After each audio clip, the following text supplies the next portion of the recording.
चलिए जी, बिस्मिल्लाहिर्रहमानिर्रहीम। हम लोग कर रहे थे सेंटर ऑफ मास करते हम rigid body equilibrium of a rigid body study कर रहे थे। छोटा सा रीकैप लेते हैं कि जो हमने लास्ट टाइम पढ़ा और फिर उसके बाद आज अपनी डिस्कशन को आगे बढ़ाते हैं। हम लोगों ने देखा था कि रेक्टेंगुलर शेप में जो सेंटर ऑफ मास होता है, अगर ये अज्यूम किया जाए अगर ये अज्यूम किया जाए कि जी सब जगह मास एक जैसा है, तो जो लाइन ऑफ सिमेट्री जहाँ मिलती है वो उसका सेंटर ऑफ मास हो जाया करता है, राइट। और triangle is a tricky thing. उसमें हमने देखा था कि बेसिकली 1/3 का रिलेशन मौजूद होता है, कि जहाँ पे सेंटर ऑफ मास मौजूद होता है वो basically point of intersection of median होता था, जिसको हम जो भी ओरिजिन तस्वुर करेंगे वहां से 1/3 के डिस्टेंस पे मौजूद होगा आपका सेंटर ऑफ मास। और उसकी हमने कुछ एग्जांपल्स देखी थी अपनी लास्ट वीडियो में, और हमने देखा था जैसे ये अगर ओरिजिन बन जाता है तो ये इसके 1/3 के ऊपर हम इसको फिर असाइन कर लेते हैं इसके वर्टिसेस, और फिर हम ये फॉर्मूला अप्लाई करके निकाल लेते थे इसका सेंटर ऑफ मास। फिर हमने देखा था sector of circle. Sector of circle एक इम्पॉर्टेंट कॉन्सेप्ट था। उसमें अगर एंगल सेंट्रल एंगल 2 अल्फा है, सेंट्रल एंगल अगर 2 अल्फा है तो हम और रेडियस उसका आर है, सेंटर ओ है, तो हमारा जो सेंटर ऑफ मास होता था वो इसके मिड में मौजूद होता था कहीं, ये जी। तो और ओ जी कैलकुलेट करने का तरीका ये होता था कि this O G is actually bisector of the angle, यानी कि 2 अल्फा को आधा कर दें यानी अल्फा बचेगा, और ये एंगल बाइसेक्टर है इस 2 अल्फा का। और इसकी जो लेंथ है उसको निकालने का फॉर्मूला ये था 2r sin alpha divided by 3 alpha, right. इसकी भी हमने कुछ एग्जांपल्स की थी। और फिर आज का काम ये है जिसको मैंने लास्ट टाइम हिंट दे दिया था कि जनाब कॉम्पोजिट शेप होंगे तो किस तरह से हम फाइंड कर सकते हैं सेंटर ऑफ मास। जो रेक्टेंगल, ट्रायंगल और सेक्टर के कॉम्बिनेशन से बनेंगे उनका सेंटर ऑफ मास कैसे निकाला जाएगा, आज की डिस्कशन यहाँ से स्टार्ट होगी। ठीक है जी, ये बीच में जो कुछ वेक्टर का काम है ये दूसरी क्लास थी, ये आप लोगों का काम नहीं है। आज जो हमारा काम है वो हमारा काम कॉम्पोजिट लेमिना को स्टडी करना है, राइट। अच्छा जी, अब इस कॉम्पोजिट लेमिना को स्टडी करने के लिए हम लोग कैसे काम करते हैं। फॉर एग्जाम्पल पहले तो हम ये अज्यूम कर लेते हैं कि जनाब हम सारा जो हमारा लेमिना का मास है वो इवनली डिस्ट्रीब्यूटेड है, राइट। और यहाँ पे हम एक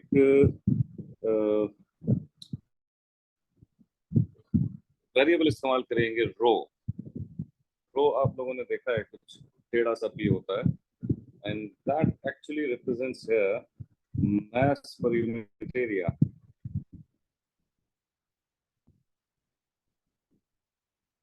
राइट। मास पर यूनिट एरिया, सही है। और इसको हम कैसे इस्तेमाल करेंगे, to start with an example मैं आप लोगों के सामने एक वाई एक्सेस बनाता हूँ, एक एक्स एक्सेस बनाता हूँ, और इसमें अगर आप लोगों के सामने बनाया जाए एक रेक्टेंगल ऐसे, this is a rectangle, there is another rectangle, right. इसकी डायमेंशन इस तरह से है कि ये 3a है और इसकी डायमेंशन है ये a, ये भी a, सही है। तो अभी स्केल ड्राइंग नहीं है, जितना मार्क कर रहा हूँ उसके हिसाब से समझिएगा। अब इसमें हम ये समझते हैं कि जी जो रेक्टेंगल है अब ये जो दो इसमें रेक्टेंगल्स हैं, एक एक ये रेक्टेंगल है और एक ये रेक्टेंगल है।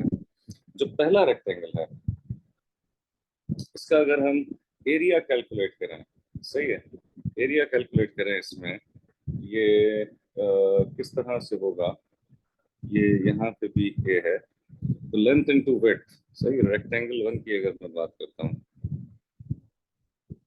रेक्टेंगल वन की अगर मैं बात करता हूँ, तो इसमें जो इसका मास होना चाहिए, मास किस तरह से बराबर होगा, इसका मास बराबर होगा इसका जो एरिया है 3a length into width, 3a into a करें तो इसका मास का एरिया आएगा।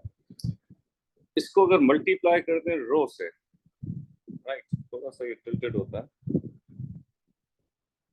इसको अगर मल्टीप्लाई कर दें रो से, ये जो 3a स्क्वायर रो बनेगा, this is going to be the mass for the rectangle one. और ऐसा क्यों? ऐसा इसलिए क्योंकि रो का मतलब क्या था? रो का मतलब था मास पर यूनिट एरिया। अब अगर मैं एरिया कैलकुलेट कर रहा हूँ, आप जरा इस बात को समझें, अगर मैं अब एरिया कैलकुलेट कर रहा हूँ, ये this is the area, right, this is the area.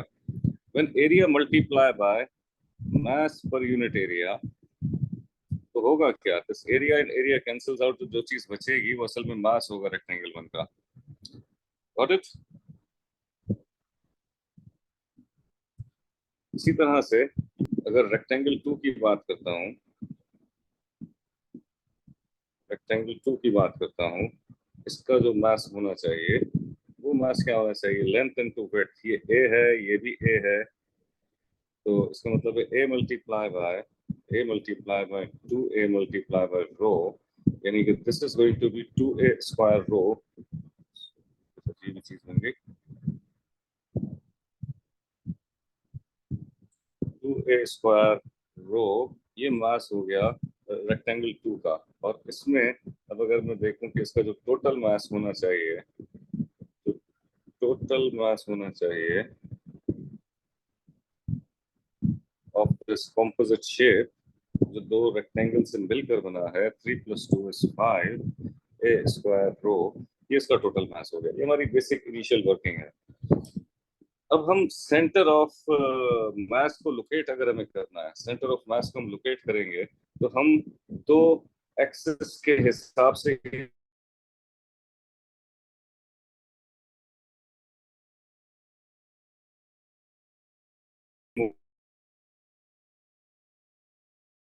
Movements को कैलकुलेट करेंगे, एक्स एक्सिस और वाई एक्सिस। तो मूवमेंट अबाउट वाई एक्सिस को चेक करने का मतलब क्या है कि मैं ये अज्यूम करूंगा कि जी वाई एक्सिस जो है अब ये फिक्स है, दिस इज फिक्स्ड, और अब इससे परपेंडिकुलर डिस्टेंस देखते हैं इसके सेंटर ऑफ मास का। अब अगर मैं रेक्टेंगल वन की बात करता हूं, तो रेक्टेंगल वन का जो मास है वो है 3a² रो। इसका मतलब ये होगा कि 3a² रो इसका मास हो गया। This this would serve as weight अगर मैं जी से मल्टीप्लाई कर दूं, राइट। तो मैं जी को, क्योंकि वो कैंसिल आउट ही होना होता है, तो हम उसको अपनी डिस्कशन में रखते ही नहीं है, दैट इज अंडरस्टूड, कि वो दोनों तरफ जब हम इक्वेशन बनाते हैं सेंटर ऑफ मास को लोकेट करने के लिए, तो जी की किस्मत में कैंसिल आउट ही होना होता है। तो हम यहाँ पे बेसिकली मास को मल्टीप्लाई करेंगे उस डिस्टेंस से, परपेंडिकुलर डिस्टेंस से जो इसके सेंटर तक आएगा।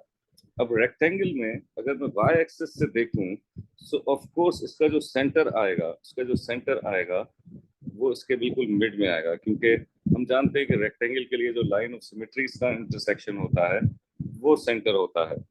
तो पहले रेक्टेंगल के लिए, फर्स्ट फर्स्ट रेक्टेंगल के लिए फर्स्ट रेक्टेंगल के लिए जो हमारा मास था उसको मल्टीप्लाई होना चाहिए इस 3a/2। तो इसका जो डिस्टेंस होगा सेंटर ऑफ मास का वो 3a/2 होना चाहिए, राइट। इसी तरह से रेक्टेंगल टू जो है, रेक्टेंगल टू जो है उसका जो मास था, उसका जो मास था वो 2a² रो था। तो इसको 2a² rho multiply by the distance, the distance from the centre, the distance not from the centre, from the y axis. अब फ्रॉम द वाई एक्सिस अगर इसके सेंटर ऑफ मास का देखें तो ये a/2 होना चाहिए, ये डिस्टेंस। लेकिन अगर फ्रॉम वाई एक्सिस देखें तो ये 3a में ऐड होकर आएगा। सो यहाँ पर ये जो 2a² रो है, इसका डिस्टेंस सेंटर ऑफ मास का वाई एक्सिस से 3a + a/2 होना चाहिए, राइट। बात समझ में आती है? जी। और फिर हम इसको, ऑफ कोर्स ये जो डिस्टेंस होगा हम इससे एक एवरेज लोकेशन देखते हैं कि वाई एक्सिस से दूर कितनी है। जो जो लोकेशन वाई एक्सिस से दूर होती है उसको हम एक्स बार का नाम देते हैं। तो हम यहाँ पर अब इसका जो टोटल मास है इसको बराबर रखेंगे। इसका जो टोटल मास है 5a² रो, ये 5a², मैंने गलत चीज ऑन कर दी है, टच कर, इसको खत्म करूं। 5a² row multiply by the average distance from the y axis, जिसको हम रिप्रेजेंट करते हैं x बार से, राइट। अब अगर आप इसको सिंप्लीफाई करें, इसको ऐड अप करें और इसको 5a² रो से डिवाइड करें तो आपको ये भी समझ में आता है कि ये रो और रो कैंसिल हो जाएंगे कॉमन लेकर, और इसको प्लस माइनस करें तो यू विल फाइंड आउट कि इसमें जो x बार की वैल्यू है वो वैल्यू एक्चुअली 2.3a आ जाएगी, राइट। तो ये आपने अबाउट वाई एक्सिस इसका टर्निंग इफेक्ट देख लिया और उसकी एवरेज लोकेशन पता चल गई कि centre of mass y axis से कितना दूर है। इन द सेम वे अब आप इस डिस्कशन को ऐसे देखेंगे कि जो अबाउट अबाउट एक्स एक्सिस अगर हम इसको स्टडी करें तो अबाउट एक्स एक्सिस जो रेक्टेंगल 1 का मास है 3a² रो मल्टीप्लाई बाय, अब ये रेक्टेंगल है, यहाँ से जो सेंटर ऑफ मास दूर होगा, इफ यू नोटिस कि ये सेंटर ऑफ मास ये टोटल a था, तो ये हाफ ऑफ द डिस्टेंस यानी a/2 होना चाहिए। इसका मतलब है कि 3a² rho supposed to be multiplied with a/2 plus ये जो सेकंड रेक्टेंगल है इसका सेंटर ऑफ मास जो है इसकी लाइन ऑफ सिमेट्री बनाएंगे तो यहाँ कहीं होगी, तो x एक्सिस से जो इसका डिस्टेंस होगा it should be a। So इसका जो मास था वो 2a² रो था, so 2a² rho multiply by a, this should be equals to 5a², ये total mass of this composite object multiply by the average distance from the x-axis represented by y bar, right। तो फिर इसको भी अगर plus minus करके divide करके y bar की value निकालेंगे सो वो आ जाएगी 0.7a। So finally we have centre of mass of this composite object as 2.3a x bar और y bar है 0.7a, करेक्ट। ये बात समझ में आई? जी। If you want to take a screenshot, please do take the screenshot.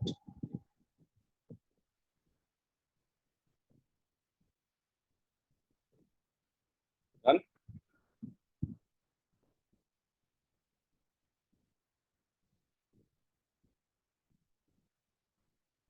I guess done. So इसको मैं 50% पे कर दूं ताकि मुझे बाद में इसको करने में जरा आसानी हो। ठीक हो गया जी। अब इसी तरह से एक और एग्जांपल देख लेते हैं इसकी, कि अगर एक y एक्सिस ऐसे है और x एक्सिस ऐसे है और आप लोगों के सामने एक एंगल है, that we use a different colour,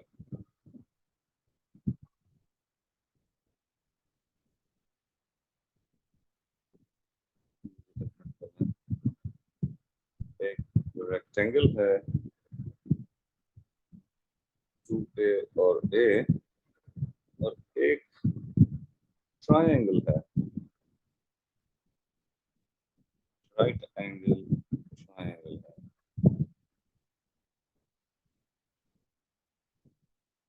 that is a and length 2a। तो you can see कि इसमें दो दो शेप जो है वो कंबाइंड है। अब इस कंबाइंड कॉम्पोजिट शेप में अगर मैं रेक्टेंगल की बात करता हूँ तो जो उसका मास होना चाहिए रेक्टेंगल का, लेट्स से मास 1, हो जाना चाहिए लेंथ इनटू विड्थ यानी कि 2a multiply by a multiply by rho यानी कि 2a स्क्वायर रो। इसी तरह से जो ट्रायंगल है, ये मैंने रेक्टेंगल की बात की, इस तरह से जो ट्रायंगल है से मास 2, उसका area 1/2 base into height 2a into a multiply by rho, तो 2 से 2 cancel, this is a square rho. इसका मतलब है कि जो हमारा टोटल मास आ गया, वो टोटल मास आ गया जी 3a square rho. So now we can calculate के इसमें होगा क्या कि अगर मैं moment moment about about y axis पहले चेक करना चाहूँ तो क्या होना चाहिए। रेक्टेंगल अबाउट y एक्सिस, इसका मतलब है कि मैं पहले y एक्सिस को फिक्स कर रहा हूँ, तो y एक्सिस से डिस्टेंस निकाला जाए तो इसका जो मास था वो 2a स्क्वायर रो था, इसको मल्टीप्लाई हो जाना चाहिए। इसका जो सेंटर ऑफ मास आएगा वो यकीनन इसके लाइन ऑफ सिमेट्री का पॉइंट ऑफ इंटरसेक्शन होगा, यानी कि वो एक्चुअली a डिवाइडेड बाय 2 होगा, a/2 होना चाहिए, राइट। और इसी तरह से जो मास 2 है यानी कि ट्रायंगल है जिसका मास था a स्क्वायर रो, इसका अबाउट y एक्सिस, अब आप जानते हैं कि ये इसका जो डिस्टेंस होता है वो 1/3 होता है, तो डिस्टेंस जो है वो 1/3 होता है, तो ये 1/3 ऑफ 2a होगा, 1/3 ऑफ 2a होगा। लेकिन ये point, let me change the colour, कि अगर y एक्सिस से देखा जाए तो a में ये 1/3 ऑफ 2a ऐड होगा, यानी कि this distance is going to be a plus 2/3a, right. तो ये इस डिस्टेंस को, इसका जो centre of mass for triangle बनेगा वो बराबर होना चाहिए y एक्सिस से जो दूरी उसकी होनी चाहिए वो दूरी a plus 2a/3 होनी चाहिए। एंड इसको हम बराबर किसके रखते हैं, इसको हम बराबर रखते हैं आपका जो टोटल मास है 3a square rho multiply by, अब y एक्सिस से दूरी है तो उसको x बार कहते हैं। बात समझ में आई?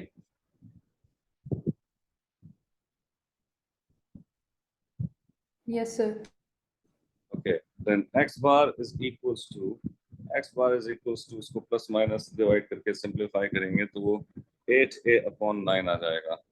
इन सेम वे अगर अगर मैं बात करता हूँ अबाउट अबाउट x एक्सिस के, तो अबाउट x एक्सिस यानी जब x एक्सिस को फिक्स करें तो जो रेक्टेंगल है उसका मास 2a स्क्वायर रो है, और इसका जो सेंटर ऑफ मास है ये x एक्सिस से कितनी दूरी पर है, अगर ये टोटल लेंथ 2a थी तो ये डिस्टेंस a होना चाहिए, ये a होना चाहिए, प्लस ये जो a स्क्वायर रो ट्रायंगल है इसका जो डिस्टेंस सेंटर ऑफ मास का होना चाहिए वो असल में इस a का हाफ होना चाहिए, नॉट हाफ होना चाहिए, 1/3 के डिस्टेंस पे होता है। तो दिस डिस्टेंस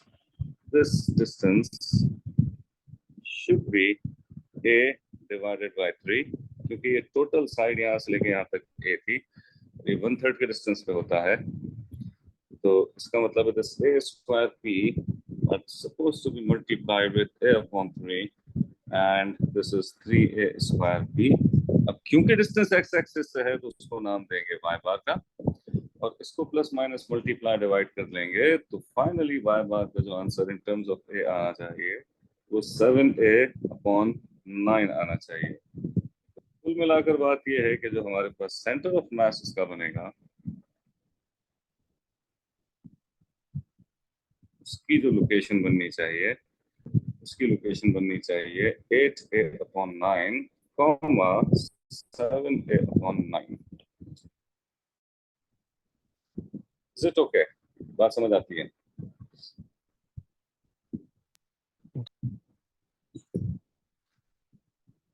okay. अच्छा जी, इसको हम दोबारा 50% पे ले आते हैं, और अच्छा इसका स्क्रीनशॉट लेना चाहेंगे, ये इसका स्क्रीनशॉट ले लीजिए।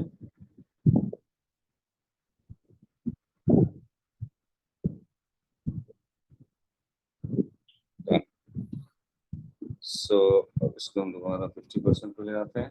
अब एक और इंटरेस्टिंग शेप हम देखते हैं।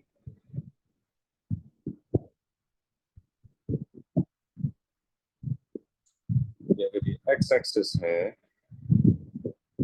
वाई एक्सिस है, और चेंज द कलर, एक ट्रायंगल है और उस ट्रायंगल से कनेक्टेड है एक सेमी सर्कल, और ये इस तरह से है कि ये डिस्टेंस 3a है और इसका जो रेडियस है वो 2a है। और आपसे अब इसका पूछा जाता है कि जी सेंटर ऑफ मास क्या होगा। अब आप देखें, इसमें थोड़ी सी कैलकुलेशन रेडी हो गई। अगर मैं बात करता हूँ ट्रायंगल की, ठीक है जी, इस दफा ट्रायंगल में अगर मैं ट्रायंगल की बात करता हूँ, इसका जो मास होना चाहिए, मास होना चाहिए 1/2 base into height, 1/2 base into height. Height is 4a multiply by rho, यानी कि 2 1 2 2 2 4 2 3 6a square, 6a square rho इसका मास होना चाहिए। और अगर मैं बात करता हूँ सेमी सर्कल की, तो इसका जो मास होना चाहिए pi r square, total circle होता है तो pi r square upon 2 is the area of a semicircle multiply by the row। इसको आप सॉल्व करें तो 2 से 2 कैंसिल, 2 का स्क्वायर 4 हो जाएगा, तो ये 2a square by a square by rho इसका मास होना चाहिए। इसका मतलब है कि जो टोटल मास आपके सामने आएगा वो इन दोनों की एडिशन आएगी, एंड इन दोनों की एडिशन हो जानी चाहिए 6 + 2 पाई a स्क्वायर रो, राइट। इन दोनों को अगर ऐड कर दें और a स्क्वायर और b रो यानी कि कॉमन निकाल दें तो ये टोटल हो जाएगा, राइट। तो अब हम अपनी चीजों का सामने, तो यहाँ एक जो सेमी सर्कल है, सेमी सर्कल का रिव्यू ले लेते हैं। वैसे मैंने आपको बताया था कि सेमी सर्कल के साथ क्या मामला होता है। सेमी सर्कल के साथ मामला हमने पढ़ा था, ये सही है, मतलब sector of circle, sector semi circle भी एक तरह का सेक्टर ही है ना। तो इसमें जो ओजी होता है, अगर अगर तो डिस्टेंस 2a है, 2 अल्फा है, तो यहाँ पर अल्फा लिखा जाता है, मतलब हम 2 अल्फा को डिवाइडेड बाय 2 कर देते हैं, यानी यहाँ अल्फा आता है और ओजी बाइसेक्ट करता है, राइट। और formula 2r sin alpha upon 3a है, ये this is a good formula to note, right. So वापस आते हैं इसमें, वापस आते हैं इसमें। अगर मैं इसमें सेमी सर्कल को स्टडी करूं, सेमी सर्कल को स्टडी करूंगा, लिख लेता हूं क्योंकि ये थोड़ा सा तंग करेगा हमको। सेमी सर्कल को स्टडी करूं तो सेमी सर्कल में जो हमारे पास फॉर्मूला है वो होता है OG is equals to 2 times radius sine alpha divided by 3 alpha.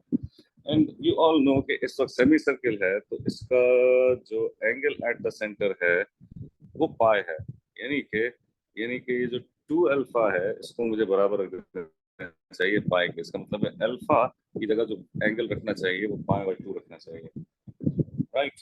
और इसका जो रेडियस गिवन है इस डायग्राम में, वो रेडियस है 2a, that radius is 2a। तो इसका मतलब है कि ये जो OG है इसको हम पहले सिंपलीफाई करके रख लेते हैं अपने लिए कि रेडियस की जगह 2a रख दें और एंगल की जगह पाई/2 रख दें, divided by 3 plus minus multiply divide simplify करके अगर देखें तो हमारे पास जो आंसर आएगा वो 8a अपॉन 3 पाई आएगा, राइट। ये OG हमारे काम आने वाला है। और आपने 2 अल्फा इज इक्वल्स टू पाई क्यों रखा है? देखो मैंने बताया ना कि इस फॉर्मूला को अप्लाई करने के लिए कुछ कंडीशंस हैं। कंडीशंस क्या हैं कि सेक्टर के लिए जो एंगल एट द सेंटर होता है, जो एंगल एट द सेंटर होता है वो असल में 2 अल्फा होता है। अब सेमी सर्किल में जो एंगल एट द सेंटर है, जो एंगल एट द सेंटर है वो कितना है, वो हम जानते हैं कि पाई है। तो इस पाई को बराबर रखा, इस पाई को बराबर रखा हमने किसके, 2 अल्फा के बराबर रखा, क्योंकि इस फॉर्मूला की रिक्वायरमेंट थी ये, angle at the centre 2 alpha होता है। तो इस 2 अल्फा को हमने पाई के बराबर रखा। तो अब अल्फा की जगह क्या पुट करना चाहिए, we come to know finally कि अल्फा की जगह हमको पाई बाय 2 पुट करना चाहिए, राइट? जी सर। तो अब वापस आते हैं अपनी डिस्कशन पर, और तरीके का वही पुराना वाला जी। अगर मैं बात करता हूँ अबाउट वाई एक्सिस, मोमेंट हम अगर लेते हैं about y axis, about y axis, तो अब ट्राइंगल की बात करें तो उसका मास कितना है, 6a² रो। अब this is to be multiplied with what, this is to be multiplied with what. अब इसका जो डिस्टेंस होता है वो 1/3 होता है, लेकिन वो 1/3 कहाँ से होता है, जहाँ पे इसका सेंटर जो है वो कॉन्सेंट्रेट हो। अब इसका जो इसका ट्राइंगल का ज्यादातर मास है वो इस वाले कॉर्नर पर मौजूद है। तो वो यहाँ से 1/3 के डिस्टेंस पे होगा, 1/3 के डिस्टेंस पे होगा। मैं इसको थोड़ा सा जूम कर दूं, 1/3 के डिस्टेंस पे होगा। अब ये क्योंकि सर टोटल ये लेंथ, जो देखो अगर मैं तुमसे कहूं कि ट्राइंगल को एक जगह से ग्रिप करो, तुम यहाँ से ग्रिप करते हो, तो वो आपको लगता है कि ऐसे एक पॉइंट से मैं कहूँ ग्रिप करो, अगर आप यहाँ से ग्रिप करते हो तो वो ऐसे नीचे की तरफ क्लॉकवाइज मूवमेंट हो जाएगा। उसका रीजन ये है कि उसका जो मास सेंटर्ड है वो अबाउट दिस कॉर्नर है, बजाय दिस कॉर्नर के। ज्यादातर मास यहाँ पे है ना, अगर आप उसको यहाँ से 2 उंगलियों से ग्रिप करना चाहोगे तो वो इस तरफ टॉकल हो जाएगा। लेकिन मैं आपसे कहूँ कि एक ऐसा पॉइंट है जहाँ पे इसको आप पकड़ो, जहाँ पे आप इसको ग्रिप करो कि वो मूव ना करे, तो वो यकीनन उस जगह का पॉइंट होगा। अंदाजे से आपको ऐसे ही लगेगा कि यहाँ पे होना चाहिए। तो ये जो 1/3 डिस्टेंस है ये उस जगह से होगा जहाँ पे इसका मास अक्यूमुलेटेड है। तो वो यकीनन ये वाला पॉइंट है। आप यहाँ से इसका 1/3 डिस्टेंस लेंगे। क्लियर? अगर तो ये इक्विलेटरल ट्राइंगल होता, अगर तो ये एक इक्विलेटरल ट्राइंगल होता तो फिर तो किसी भी साइड से आप आते, आप पहुंचते सेंटर पर ही, राइट? जिसको भी आप ओरिजिन मानते हैं आप वहां से उसका 1/3 डिस्टेंस ही लेते हैं, तो फिर आप बिल्कुल बीच में से इसको ग्रिप कर लेते हैं, दैट हैज नो इशू। लेकिन राइट एंगल ट्राइंगल में आपको देखना पड़ेगा कि इसका जो 1/3 डिस्टेंस है वो किस कॉर्नर से होना चाहिए। वो राइट एंगल ट्राइंगल में इस कॉर्नर से होना चाहिए। अगर आप नोटिस करें हमारे पास जो पहले ट्राइंगल था ये, इसमें भी आपने इसी तरफ ज्यादा ऑक्यूमुलेशन है ना सारी, तो आपने यहाँ से जो डिस्टेंस लिया, ये डिस्टेंस लिया, वो असल में ये 1/3 ऑफ द 2 लिया था जहाँ 90 डिग्री बन रहा था।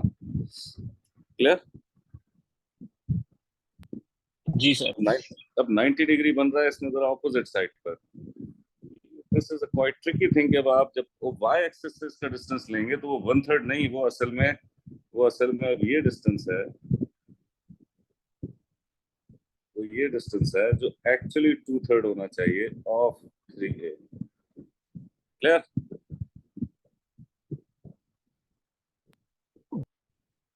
So this 6a² p, 6a² p is supposed to be multiplied with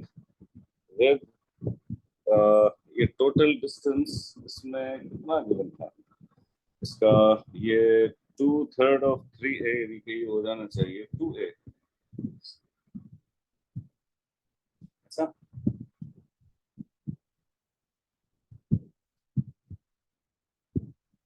क्योंकि 3 और 3 कैंसिल हो जाएंगे, प्लस अब सेमी सर्किल की बात करें, सेमी सर्किल में सेमी सर्किल का जो मास था वो ये था। अब ये मल्टीप्लाई कैसे हो? अब आप जानते हो कि जो इसका सेंटर ऑफ मास होता है, इसको जरा सा दोबारा मैं जूम करता हूँ, और आप जानते हैं कि इसका जो सेंटर ऑफ मास होता है वो इसके सेंटर से ये बाइसेक्ट करता है इस एंगल को, राइट? बाइसेक्ट करता है और वो यहाँ तक आएगा कहीं ओजी। अब ये जो ओजी होना चाहिए, इसको कैलकुलेट करने का हम पहले ही कैलकुलेट कर चुके थे कि ओजी अपने सेंटर से कितना दूर है, वो 8a/3 पाई है, राइट? 8a/3 पाई है। तो इसका मतलब क्या है? इसका मतलब ये है कि ये जो 2, इसका जो मास था 2a² रो, ये बराबर, ये मल्टीप्लाई किससे होना चाहिए? अगर मैं वाई एक्सिस से यहाँ तक का डिस्टेंस देखूं, परपेंडिकुलर डिस्टेंस देखूं, तो आप जानते हैं कि इतना तो ट्रायंगल तक कवर करने में इसने 3a खर्च कर दिया था, यहाँ से लेके यहाँ तक। और फिर ये अपने सेंटर से मजीद जो आगे आया है वो हमने कैलकुलेट कर लिया था, वो हमने कैलकुलेट किया था 8a/3 पाई। तो इसका मतलब है कि this from y-axis this semicircle is supposed to be multiplied with 3a plus 8a/3 पाई, ऐसे।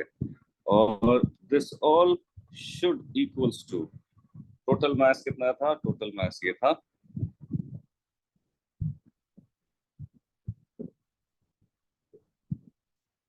और क्योंकि ये डिस्टेंस y एक्सिस से है तो हम इसको रखेंगे x बार के बराबर, राइट? इसका एवरेज डिस्टेंस निकालने के लिए। और फिर इसको अगर मल्टीप्लाई डिवाइड वगैरह कर ले तो x बार का जो फाइनल आंसर आना चाहिए, it should B 2.95a, right?